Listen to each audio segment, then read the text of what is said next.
All right, so glad you guys are here and online. Give us a thumbs up if you're joining us. Quick question today.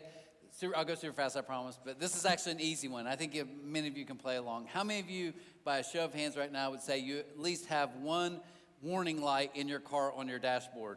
Anybody? Okay, it's worse than I thought. Anyone be honest enough and maybe embarrassed enough to say, right now, Trent, my dashboard looks like just Christmas tree lights? Anybody? Okay, yeah, me too. So here's the thing. For me, if I'm being brutally honest with you guys, if I get like the tire pressure when that little yellow one doesn't really freak me out, but if I'm just driving and anything else comes on, my wife and I were driving after Easter last year, heading to go on a cruise. Yeah, I'm flexing. We do what we want. But we literally hit, before we got to Moorhead, the warning light came on. And it consumes me. And then all of a sudden I thought, is it missing? Something's going on. I hate it. My wife, who's here, will verify she could care less. I will be in her car sometimes with her. I'm like, hey, when did this light come on? I don't know. You want to do anything about it? Not really. She told me when we were first married, I'm not making this up. She said, you know what I found? I know, she's a very intelligent person. She said, I know this doesn't make sense, but most of the time when I ignore it, it just goes away. I'm like, that's not how cars work, Jonda. Promise you. But here's the best part. She's now carried on to my daughter. So my wife's birthday is tomorrow. So if you see sweet baby Jay, the camera lady, you can tell her happy birthday for tomorrow. But kids came home from college, both of them this weekend, and we're going to go out and eat on Friday night. So my daughter had practice. Son gets home at 5, 6. My daughter gets home closer to 7. So we're going to go out. So my daughter pulls in last. I'm like, hey, Tegan, my daughter was like, let's take your car. She's like, mm-mm. I'm like, no, you're in the back. It's easier for 4 of us. We're taking your car. And she was like, well, my check engine light came back on. And she said this. She was like, but in my defense, when I drive by myself, it's fine. It's just when I have other people, it shakes uncontrollably. She said that. I'm like, so how long's this going on? I don't know. She's just like her mom. So the reason I say that is last week, if you weren't here, we talked about Romans 7, and we talked about how the law, like the 10 Commandments, all that, we never said it was bad. I don't think that. I think it's really good. The Bible says it's God's, it's holy, it's perfect. But we said it's like a check engine light. And what I mean by that is it can show you something's wrong, but it has no power to fix it. None of you in this room get to go to your check engine light and it's like, oh, I have a tire pressure issue. And you just hit the button and it just inflates your tire. Maybe a Tesla, I don't know. But my cars don't do that. Yours don't. You have to take it somewhere else. It can only show you the problem. It can't fix your problem. Well, this morning, as we get into Romans 8, the last part of the series, and this is such a great chapter, Martin Luther claimed that this was the gem of the Bible. That literally, if you lost the whole Bible and someone just had these 39 verses and you hand it to him, he said, the whole picture of God is just in these 39. He thought it was amazing. I know some of you in here are Catholics and you're like, Luther, you're 95. That joke would have been funny 400 years ago, but now it's like, none of you care. But it's a great, great chapter. But here's what I want to say. What we learned from Paul in Romans chapter 7, the chapter last week, is this check engine light is not just to tell you you have a tire pressure issue. This check engine light is not just to tell you, oh yeah, you might have one, one little part of your engine that's just a little tweak or a little, no. What the check engine light is telling us is your car is totaled. Your body, your life, me and you, all of us in this room, people watching online, you're total, it's a mess. You look like a derby car. And as we take this kind of Romans road trip today, how do we make sure our life's a little smoother? How do we make sure as we kind of go to our different destinations and we arrive, hopefully on purpose, how do we make sure that we're in a good car? Well, if you told me, hey, Trent, I'm going to take a cross-country trip and I'm going to take one of the old derby cars from this past weekend, I'd be like, you can't do that. You can't drive to California when the frame's been in and one of your tires is sideways. Well, that's what this warning lights really is. The law tells us you guys are way worse off than you could ever imagine, as am I. Right? So there has to be some hope with this. If that's the bad news, then what is the actual good news? And today, I can't wait to share this because this is great, great news today, guys. If you take this to heart, I'm going to make you a promise today. If you just take just a couple of these ideas to heart from what he says in chapter 8, it is life-changing. It's freeing. You'll live different. You'll live freer. You might even live with maybe your car getting in more alignment today as you travel this road we call life. So just a couple quick thoughts. First is this. God gives guarantees. God gives guarantees. Your past is a total write-off. Now I know most of you are like, what's that mean? My wife, who I just mentioned, loves the Christian show Friday Night Lights. Anyone ever seen that with Saint Tim? No? Okay, no one cares. Okay, anyway, it was on NBC, a very popular show. My wife, I bet, watched it through at least twice. She loves it. And it's cool because it's football coach. It's a good show. I watch it. But I remember there was always like these little plot holes, things that make sense. It's like the first season, I think they're all seniors. Then magically they're all back. So, joke's on you. We're just juniors. So all the crazy stuff. But there's a scene. There's a girl in there, cheerleader. She's like the popular girl. Her name's Lila Garrity. Cheerleader, dating the QB1, all of that. But there's in one of the seasons, she's like falling apart. Her life's a mess. She's falling apart. Her dad, Buddy Garrity, owns this car dealership. It's hard for me to explain all this because some of you who watch it, you're like, we get it. But for the rest of you, I got to fill you in. So Buddy Garrity's all about his image. He's all about being a big booster for the school and the football team. Well, she loses her mind, and she drives through. He owns a car dealership. She drives through like the front window, like the full window, totals her car, destroys all the inventory. It's crazy. I remember watching that. It's like, that's a good cliffhanger at the end of the show. Like, oh my gosh, what are they going to do next episode? Anyone know what they did next episode? Nothing. Her car was fine. The shop was completely back together. It's almost like the writers are like, we kind of shouldn't have said, okay, just act like it didn't happen, right? They completely wrote off the whole situation. Now, whether you like this or not, this is how God works with you. It is. Literally, it's a write-off completely, like it didn't happen. Look at verse 1 of chapter 8. It says, so now there is no condemnation for those who belong to Christ Jesus. There is no condemnation. Now there's none. No, zilch. Not a little, not some, not less condemnation. There's now no condemnation. And because you belong to him, Jesus, the power of the life-giving Spirit has freed you from the power of sin that leads to death.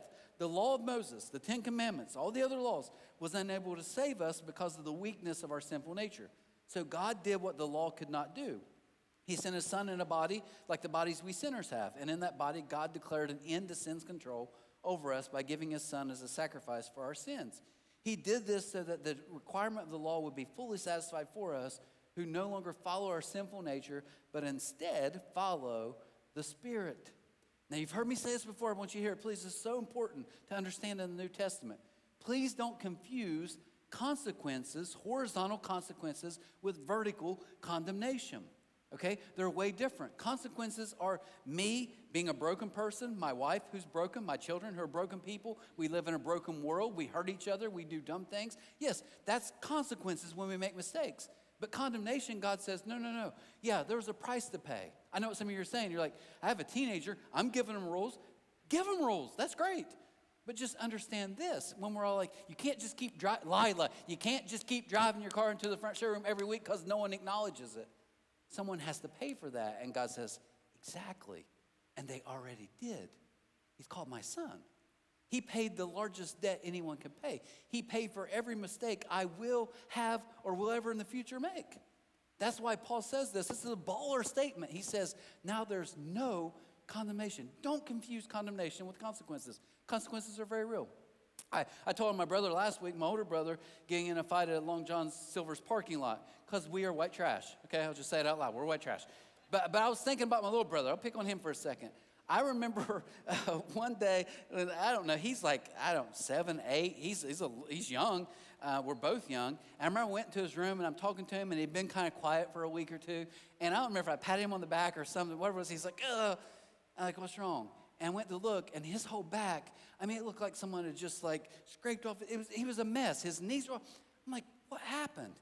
He's like, okay, don't tell anybody. But you know how, like, we had like little dirt bikes, like a Honda 50 and a Yamaha like 80 YZinger. We had all these different, and our rule was, my dad would like work at the railroad, and he's like, hey, don't tear up anything, don't get in trouble, I don't want to deal with you, all that. But we had a rule, it's like, during the day, no one's here. I don't want you guys taking those dirt bikes on the road because we live on this winding country road. When my little brother, he's like, his name's Brad. He was like, we're not supposed to take the bikes out. Well, I took the motorcycle and I went down like he was heading down towards Johns Creek or something. And he said that when he went around a curve, a car hit him head on. So he literally got mangled by a car. And I was like, I noticed I haven't seen that motorcycle in a while. He's like, yeah, I hit it in the garage. I put a tarp over it. Right? And here's the best part. I was like, but didn't she stop? Didn't she like try to help you? He was like, she was young, and as soon as she got out, she was real nervous and shaking, and I just said, you're in trouble too if you tell anybody. So she just got in her car and took off. She left, right? And you think about that's crazy, but if you're 20-something, it's like, I just killed a kid. I'm getting out of here. He gave me the right. In the court's like, Judge, the kid said I could leave. So they left. But here's the point. There's consequences, right? There's scars sometimes. There's injuries. There's bruises. There's a motorcycle that we totaled that we never got to ride again. Those are all consequences. And we're all like, but Trent, that's how life works. I agree. But that's not how God works. That's why Paul said this. There's now no condemnation. When my two kids were little, this is the worst parenting advice you'll ever hear, okay? They were real little, tiny, and I remember one day they're in the front room, and I just got some bad news, and I was stressed, and I wasn't having a good day, and I was like, hey, you guys need to be quiet. And they kept there fighting or something. I said, I told you got to be quiet right now. And they didn't, so I got real loud, and I remember yelling at them, kind of losing my mind. My kids probably don't remember this. And I remember I look on the couch, and I'm like, you guys, go to your room. I'm tired of this. I'm losing my mind. They go to the room, and I look at my wife, and she's like, what do you, like, I can just tell I screwed up. Well, I'd just been reading a book like that a couple weeks before that, and it was on parenting and Christian parenting, and I don't remember the book, wasn't that good. But one of the things they said is, as an adult, especially a parent, you need to teach your kids grace too by when you do something wrong in life. Like if I wrong Dusty, I'm just like, oh, sorry, Dusty, didn't mean to do that, and I move on. And they're like, but that's not really how it works. Like you need to actually lower yourself enough and humble yourself to say, I'm sorry, will you forgive me? And they said, you even should do that if you're a parent and you make mistakes, do it with your kids. I'm doing that. Well, anyways, I messed up, so I think I brought them both into my son's room. I'm like, look, guys, they're little. I'm like, I shouldn't have yelled like that. That was my fault. I'm wrong. Your dad's wrong, okay? We make mistakes. And I said, I'm really sorry. And I said, will you forgive me?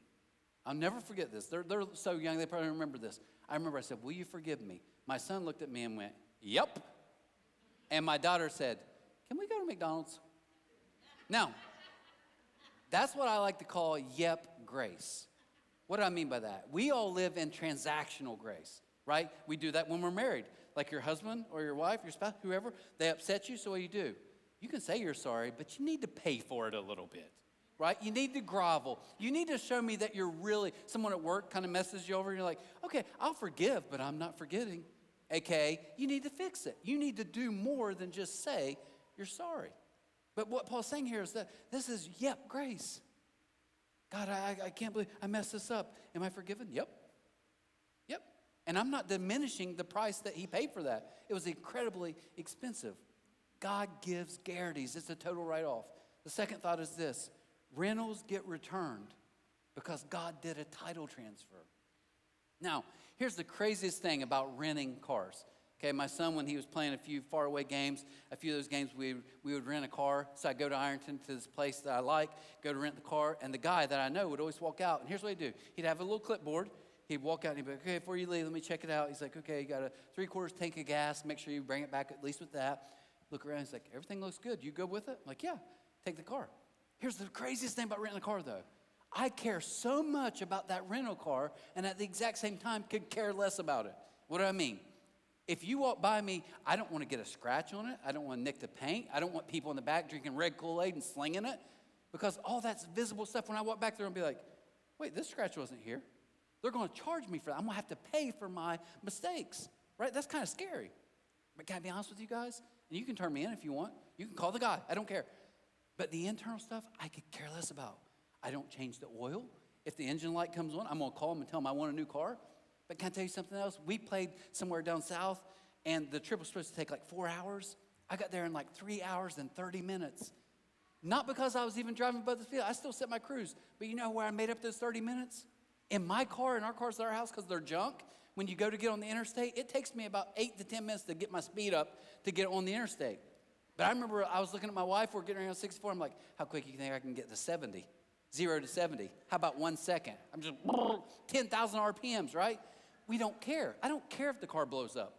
It's not mine. So I'm okay with doing the hidden stuff, but I want to make sure this outside looks okay. Why? Because it's a rental. That's not how God works. Look at verse 15. He says, so you have not received a spirit that makes you fearful slaves. Instead, you've received God's Spirit when he adopted you as his own children. Now we call him Abba, which is a very tender, almost childlike phrase. It means daddy. We call him daddy, father. For his Spirit joins with our spirit to affirm that we are God's children. And since we're his children, we are his heirs. In fact, together with Christ, we are heirs of God's glory. But if we are to share his glory, we must also share his suffering. Life's going to be tough. Everything is not going to work the way that you want it. You're going to have problems. Jesus was perfect, and he still had problems. But I read this week, and I found it fascinating. When Paul wrote this during the Roman basically ruled the day at this time, Rome, the Roman culture was like this. I have a son, one son.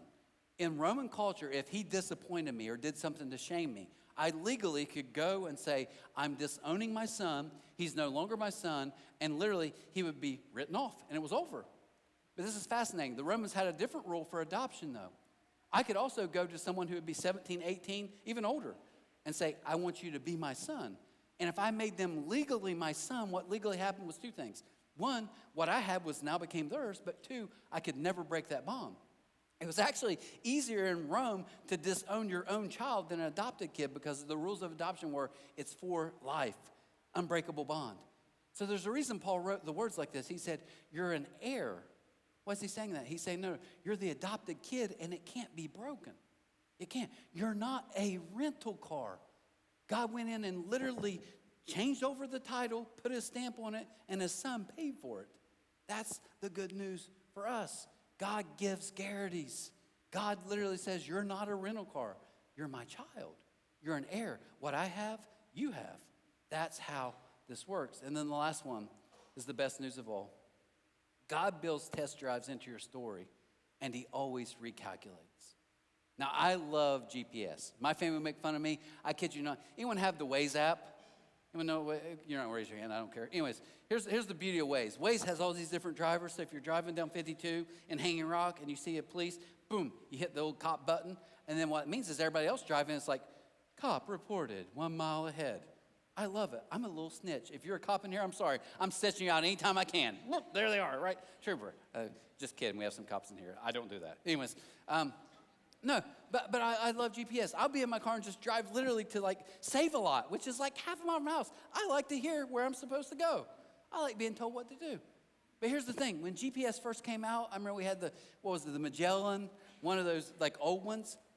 And every time you would not make a turn, it'd go beep, recalculating. What's crazy is it never said, you're a moron. That might be the greatest GPS ever have. It just yells at you. What are you doing? It's the dumbest route. That you're taking the wrong route. No, it never even got mad.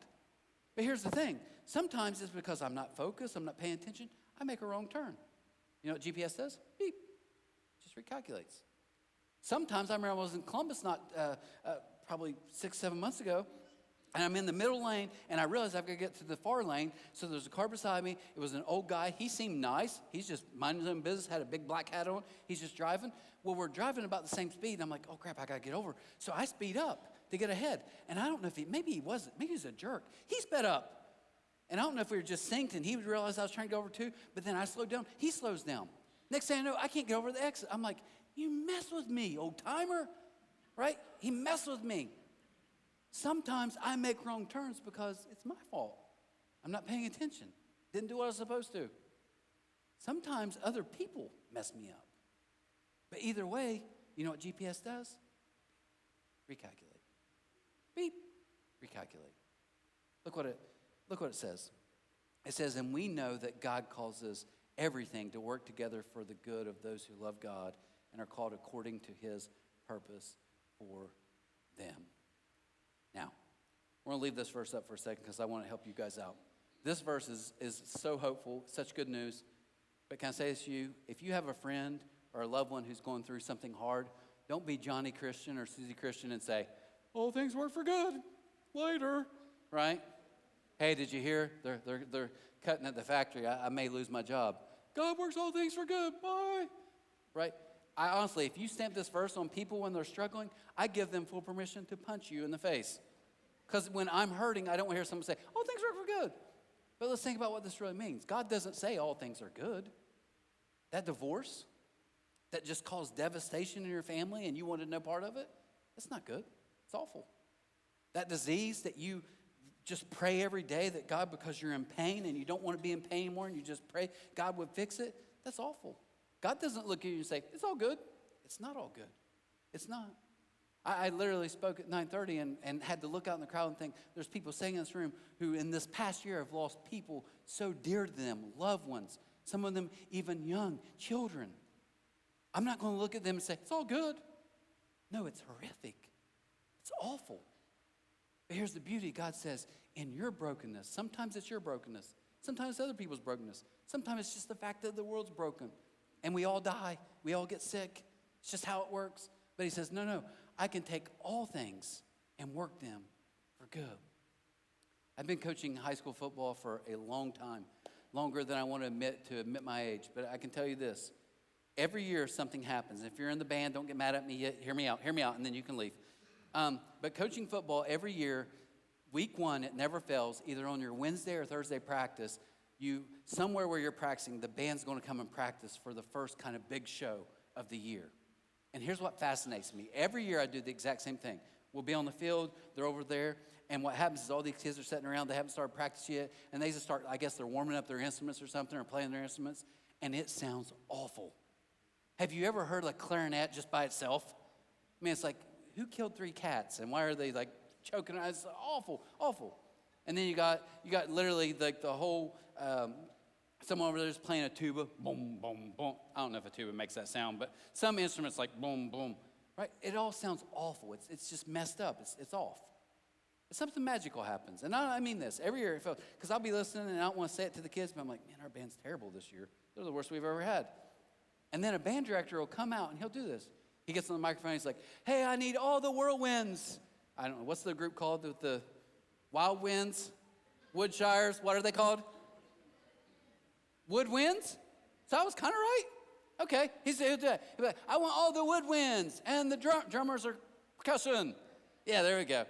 But he starts announcing all this stuff, and the next thing you know, you go from all these kids just like by itself. It sounds awful.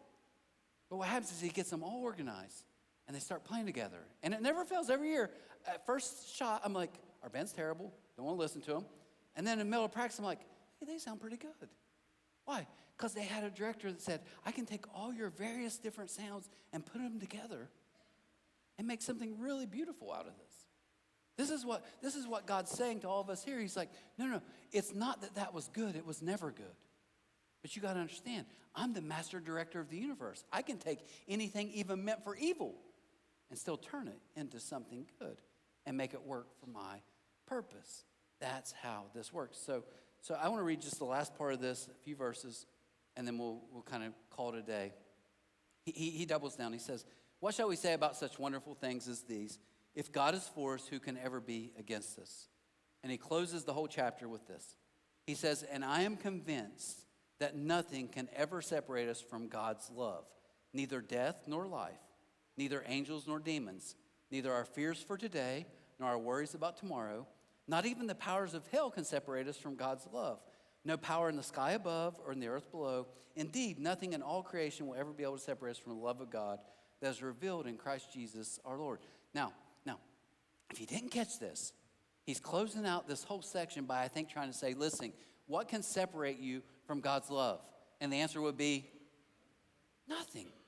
I mean, he goes over the top. He's like, the powers, demons, hell, outside forces, spiritual forces on earth, your worries, your fears, tomorrow, nothing can separate your mistake, all this. But I remember I attended this little country church. Some of you may be new for the first time, super fast. Didn't really grow up. We weren't like church family. So as a teenager, started walking over this little country church beside my house. And I got into it. It was interesting to me. Our pastor, I remember I'm 14 or 15. He's about 82 years old. And I remember a Wednesday night they had a Bible study in Romans. And I'm still kind of new to this, sitting in this little tiny country church. And I remember he was just going through Romans 8. I'll never forget this. And he kind of read through this. And what was fun to me was you had 82-year-old pastor, 14-year-old Trent, and then the next youngest person was a lady probably maybe in her 50s, 50-ish. And then past that, everybody was 90 plus. So it's just me and my harem of old chicks, right? Loved it. And they loved me. And I'm not going to lie, to this day, greatest days of my life. But I remember he said that, and I'll never forget, he read this. Nothing can separate us. And he said exactly what I just said. You guys get what that is? Nothing can separate us from God's love. Nothing can pull you from him. And one of the ladies was really awesome, sweet old lady. She said, but Pastor, you notice that doesn't say me. maybe I can? And I don't remember how he answered that. I don't know if he did. But I remember thinking like, good answer, Blanche. Good work. Like, I like that. And I've always thought about, even reading this today, I thought, one of you, when I say nothing, you could be like, but that's not me. Yes, all the outside forces, but I can walk away. I can separate this bond. And I thought about that, so I've read it through a few times, and I came to this conclusion. Look at verse 39. He says, nothing in all creation will ever be able to separate us from the love of God. Can I ask you a question? Are you created? Are we part of creation in this room? Am I a created being somehow, some way?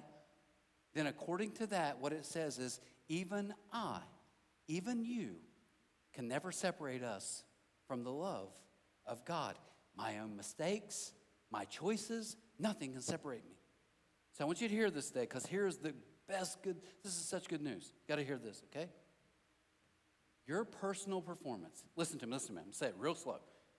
Your personal performance online is not God's power cord. It's not the power cord that keeps God's love with you. Your personal performance is not the power cord that keeps you and God. Some of us, I think we treat it like a battery. I had a good day. I was nice to people around me. I've been good. I even listened to a little devotional today, did a little 5-minute prayer. Man, my battery's up. God must be happy. But then the next day you blow up on your kids. You go to work, you're in a terrible mood. Get home, you and your spouse are fighting. Oh, my battery must be incomplete. And what we do is we think that's God's love, okay? Your personal performance is not the power cord for God's love. God's love is a massive generator that literally fuels you every second of your life. That's what Paul is trying to say right here, right now. He wants you to hear this. So, what's the good news as we close? I want to give you just the summary, okay? Just the 3 things. They're all no's. Okay, ready? First is this: no condemnation. You get a guarantee because your past is completely written off because Jesus paid for it. So some of you in here who live with that little enemy called shame, oh, if I could just, oh, I'm so ashamed. I should have never done that. God's like, why? What are you bringing up? I'm not. Literally. It's a write-off. No condemnation. Second one, no separation. Not just your past, but your presence. The title's been transferred. He says, in Jesus, you're now literally my child. You're my heir. What I have, you have. You're not a rental car. And then the last one we just ended with, and nothing is wasted. Your future wrong decisions will still be recalculated by God because he loves us that much. So what could we say this morning to such great news? No condemnation, no separation, nothing wasted, because God is that good. So, I hope today you guys can live more in that. I do. I hope you can live with less shame, less guilt. I hope some of you can live in less fear of, oh my gosh, what if I make a wrong decision? What school should I go to? Oh, I've got so many choices. Oh, I'm just falling apart. And you can just be like, take a deep breath. He can recalculate stuff. And for some of you here who kind of walk around with that like, oh, I'm just not worthy and I'm not. Yes, you will pay consequences. We all do. But just know with God, he's like, you're my child. You're an heir. I adopted you. That bond can never be broken. No condemnation, no separation, nothing wasted. That's the good news of the gospel. So this morning, if you would just close your eyes for a second. I know a lot of you are starting to fall asleep. You should not have ate McGriddles. Okay? Those have 10,000 calories in them. God, we do thank you today. We pray, God, I don't think we can pray to bless this food because I don't think it maybe blessed our bodies, but somehow do a miracle and make it work anyways. But we're thankful for this group of people, God. I'm so thankful for this church. Not this building, not this entity, not what we think of with church, but literally this group of people who are here this morning. People who are watching with us live, part of our family. Why? Because they're all part of your family.